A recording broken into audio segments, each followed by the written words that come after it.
안녕하세요. 뉴스반장입니다. 법무부 장관의 명령에 따라 법무부 외청인 검찰청 공무원에 대한 감찰에 착수한 공무원의 업무를 위력이나 위계로 방해하는 행위는 공무집행 방해죄다. 18일 황희석 열린민주당 최고위원이 자신의 페이스북에 올린 글입니다. 같은 날 언론들이 법무부의 정상적인 절차로 요구한 윤석열 검찰청장 감찰을 큰 불경죄라도 지은 듯이 평검사가 대면감찰 조사를 위한 면담을 요구했다고 난리법석을 떨었는데요. 하지만 이 모든 것이 윤석열 대검의 언론 플레이 꼼수로 드러났습니다. 법무부는 18일 저녁 알림을 통해 금일 언론에 보도된 추미애, 평검사본의 윤석열 감찰 시도, 대검 반발로 무산 등과 관련된 언론 보도는 사실이 아님을 알려드린다고 전했는데요. 서두에서 드러났듯 특히 대검 출입 법조기자들의 검언 유착이 얼마나 심각한지 알 수 있는 대목입니다. 언론들은 정작 윤 청장의 감찰 거부에 초점을 맞추지 않고 본말 전도로 일관했는데요. 언론들은 감찰관의 직위가 평검사임을 내세워 평검사가 감히 검찰청장을 이라며 청장 망신 주기로 일제히 보도했습니다. 하지만 지금이 조선 왕조 시대도 아니고 감찰의 지휘고하를 내세운 언론의 행태가 가관이었는데요. 보고받은 적 없다. 없습니다. 이 사건에 대해서 전혀 관심을 기울이지 않았습니까? 아니 이거는 사건 자체가 부장전결 사건입니다. 아예 보고가 올라오진 그게 않습니다. 상대방의 입장이기 때문에 제가 누구를 만났다는 건 확인해 드릴 수 없지만 제가 이분들 만나냐고 여쭙는 부적절하게 겁니다. 처신한 적 없습니다. 너무나 우리 윤석열 총장 사랑은 어리어리 느낄 때 선택적 정의라고 생각합니다. 저는 그렇게 생각하지 않습니다. 저는 그리고 삼성 수사 철저하게 했습니다. 과거에는 안 그러셨지 않습니까? 과거에는 저에 대해서 안 그러셨지 않습니까? 아니 저도 제 말 하는 겁니다. 제가 한동훈 검사를 비호할 능력도 없고요. 인사권도 하나도 없는 사람입니다.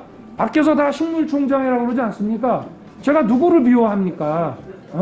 최근에 기사 보고 전혀 못 받았고요. 제가 16일 날 처음 기사가 나서 법무부가 감찰을 그 다음 날부터 시작을 한다고 하는데 저는 야 이게 어떻게 감찰 대상이냐 이 정도 받아 먹었으면은 김영란법 최소한 직무 관련성이 없어서 뇌물이 안 되더라도 김영란법 위반이니까 이게 수사 대상 아니냐 철저하게 수사를 하라 했고요. 저는 지금 거기서 배제가 됐습니다만은 제가 그 수사 결과를 보고 이 결과가 나오면은 그 내용에 따라서 뭐 정말 국민들께 사과를 드리든지. 이 사건에 대해서 언론에서 제기되는 인사들에 의한 로비에 의해서 이 사건이 무마됐다라는 의혹도 제기되기 때문에 그 부분에 대해서는 감찰을 통해서 검토해볼 여지가 있다 생각합니다. 검사윤리 강령에 위배되는 여지가 있는 부분도 그렇죠. 있고요. 네, 그래서 현재 감찰 진행 중이고 결과가 나온다면 보고를 드리도록 하겠습니다. 이 부분도 법무부 장관은 그 소속 기관에 대해서 특수활동비가 제대로 집행이 되고 있는지 예산을 지도하고 점검할 책무가 있는 것이고요. 상당히 자의적으로 집행이 되고 있다라는 그런 혐의점을 발견했기 때문에 지금 진상조사 중에 있는 것입니다.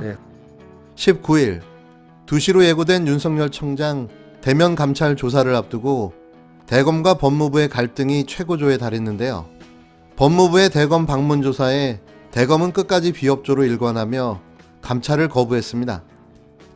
이에 따라 법무부는 오후 2시로 예정된 윤석열 검찰청장에 대한 대면 감찰 조사를 취소했는데요. 법무부는 이날 오후 출입 기자들에게 감찰 담당관실의 대검찰청 방문 조사는 없다며 대면 조사는 일단 취소라고 밝혔습니다.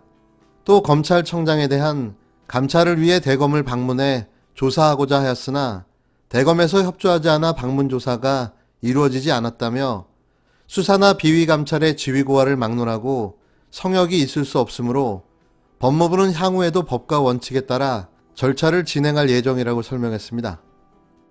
법무부 장관의 정당한 감찰 조사 면담 요구에 대해 망신 주기라며 조사를 거부하는 행위는 용납할 수 없는 감찰 방해 행위입니다.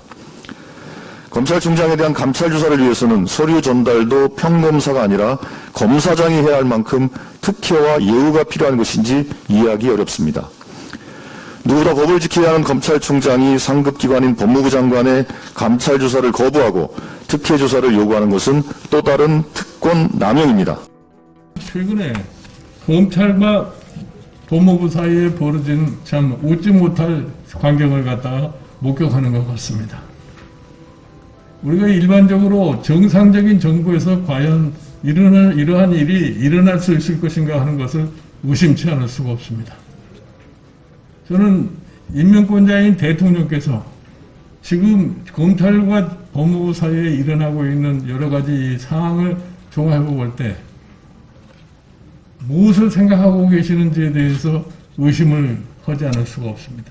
대통령께서는 연말이 가기 전에 이 문제를 조속히 해결해 주시기를 갖다 바랍니다. 윤석열 검찰총장의 운명은 이미 정해진 듯 보입니다.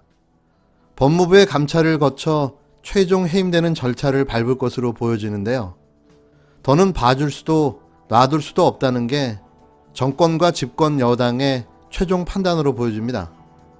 검찰청법은 37조에 검사는 징계 처분이나 적격 심사에 의하지 아니하고는 해임, 면직, 정직, 감봉, 견책 또는 퇴직의 처분을 받지 아니한다고 규정하고 있습니다. 즉 검사로서 검찰청장은 징계 처분에 의하여 해임될 수 있다는 건데요. 추미애 장관이 감찰을 지시한 사항 중 윤석열 청장과 직접 관련되는 것은 라임 수사 지연 무마, 옵티머스 무혐의 처분, 특활비 처리 등 3가지입니다. 이외 유력 언론사를 만났다는 의혹에 대해 진상조사 수준의 감찰이 진행되고 있는 거죠. 또한 채널A 사건 관련 감찰 지시와 한동훈에 대한 압수수색 당시 충돌로 인한 정진웅 부장검사 기소에 대한 적절성 검토 지시 역시 윤석열 청장과 관련되어 있는데요.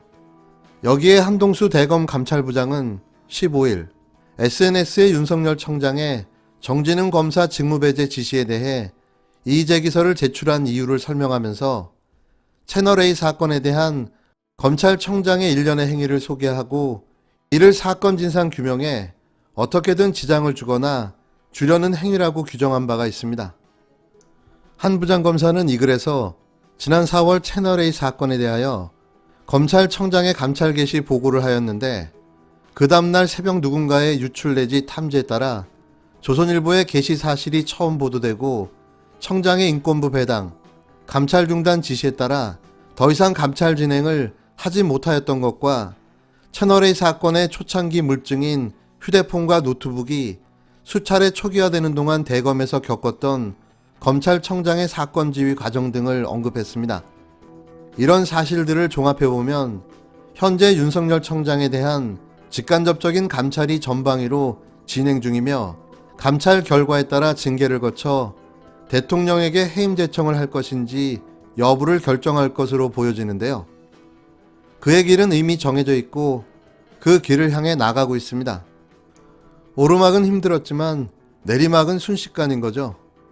추락하는 것은 날개가 없기 때문이 아니라 날개도 없는 게 너무 무리하게 높이 올라갔기 때문인 거죠. 결국은 야당의 지연 전술이 사실로 드러난 것이기 때문에 제가 볼 때는 이제 법을 바꿀 수밖에 없다 이렇게 보여집니다. 사실